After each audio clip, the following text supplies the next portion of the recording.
Kauna-unahan sa Pilipinas. NBC Manila Broadcasting Company.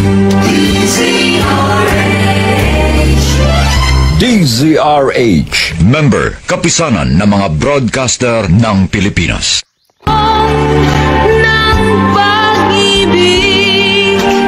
Mga kaibigan, magandang umaga po sa inyong lahat.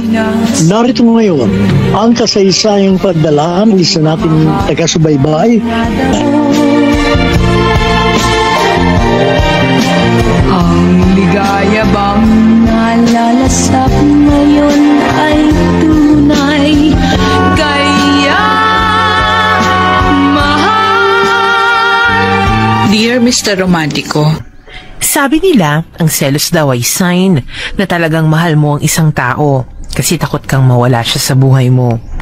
Kaso, ang problema, yun din naman minsan ang nagiging dahilan kung bakit natatapos ang isang relasyon.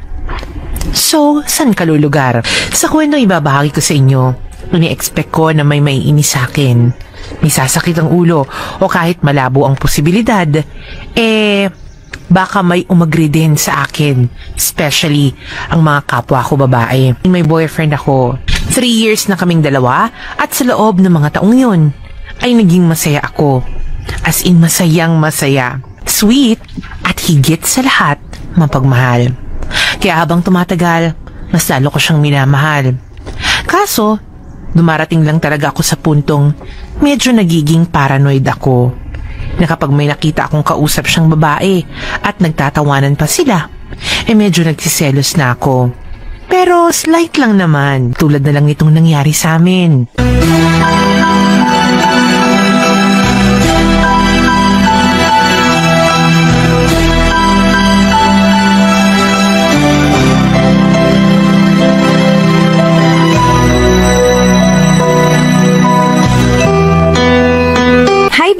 Hi, babe. Oh, nagluto ka? Oo, nagluto ako ng nilagang baka. Paborito mo to, diba? Oo naman ang babe ko. Salamat ha. Bango ah. Mukhang masarap to ah. Mapaparami na naman kain ko nito. Oo, umupo ka na dito. Dali na. Ayan, ito yung kanin. Dadamihan ko kasi carbohydrate to. Oo. Okay na yan, okay na yan. Masyado nang marami oh. Mapupuno na nga yung plato ko eh. Sige na nga. Ayan, sabay tayong kakain ng marami. Masarap ba yung niluto ko? Ito lang. Ito ang pinakamasarap na nilagang baka na natikman ko. Ang sarap. Siyempre, inspired akong magluto eh. Kasi kahit ano pa man ang mangyari, hindi kita ipagpapalit sa iba. Alam mo, ang galing mo talagang mambola, ano? Basta ito ang tandaan mo ha. Mahal na mahal kita.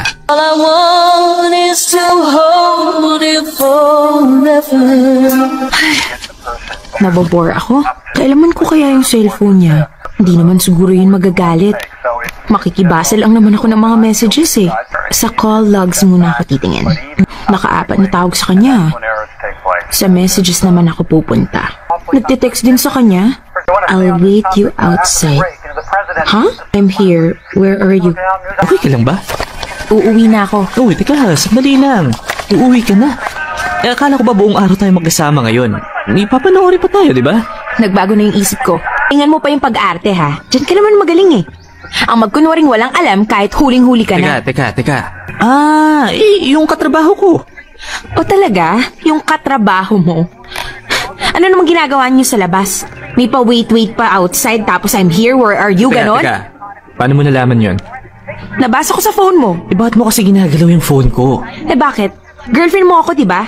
May karapatan akong galawin yung phone mo. Idam ko na yung iniisip mo. Iniisip mo, nang bababae ako, no? Ano pa nga ba? Saka dapat ikaselos, ha? Ano ba? Hindi mo ako madadaan sa ganyan. Saka hindi ako nagsiselos for your information, ha? Ako? Ako magsiselos? Hindi, no? Ayoko lang ng pinagmumukha akong tanga. Kapinta hanggang sa mawala yung pagsiselos mo. Ang kulit mo, ha? Sinabi na nga hindi ako nagsiselos. Wala akong babae. Ikaw lang ang babae sa buhay ko.